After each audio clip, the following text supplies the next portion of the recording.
तो हेलो मित्रों, आज हम लोग जानने वाले हैं जयशंकर प्रसाद जी की प्रमुख 15 रचनाओं को याद करने की ट्रिक। और मैं आपको बता दूं, हिंदी से संबंधित परीक्षाओं में इन्हीं 15 रचनाओं में से ही ज़्यादातर आपको प्रश्न पूछे जाते हैं। तो सबसे पहले हम लोग जान लेते हैं जयशंकर प्रसाद जी की प्रमुख 15 रचनाएं कौन कौन सी हैं, फिर उन्हें याद करने की ट्रिक हम लोग जानेंगे। तो पहली रचना है चंद्रगुप्त, दूसरी रचना है स्कंदगुप्त, तीसरी रचना है ध्रुव स्वामिनी, चौथी रचना है इरावती, पांचवी रचना है तितली, छठवीं रचना है कामायनी और सातवीं रचना है कंकाल।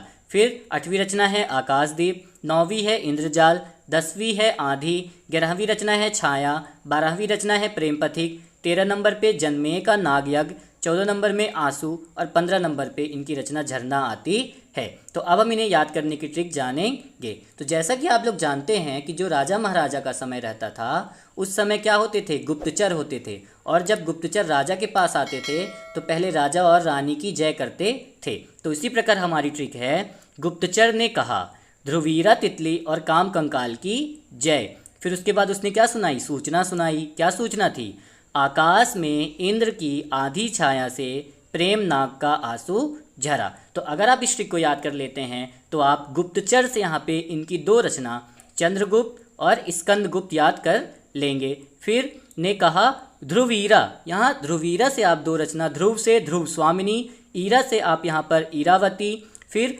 तितली से यहाँ पे आप उनकी रचना तितली याद कर लेंगे और काम से यहाँ पे आप उनकी रचना कामायनी याद कर लेंगे।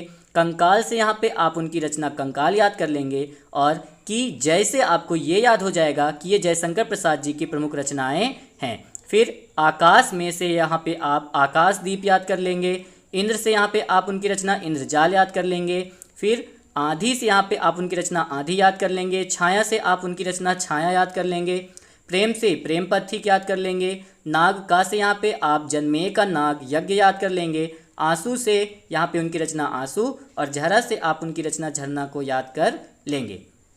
आई होप आपको वीडियो पसंद आई होगी। अगर आपको वीडियो पसंद आई तो हमारी वीडियो को लाइक जरूर करेगा और कमेंट में जरूर बताइएगा कि आपको ट्रिक कैसी लगी। वीडियो देखने के लिए बहुत बहुत धन्यवाद।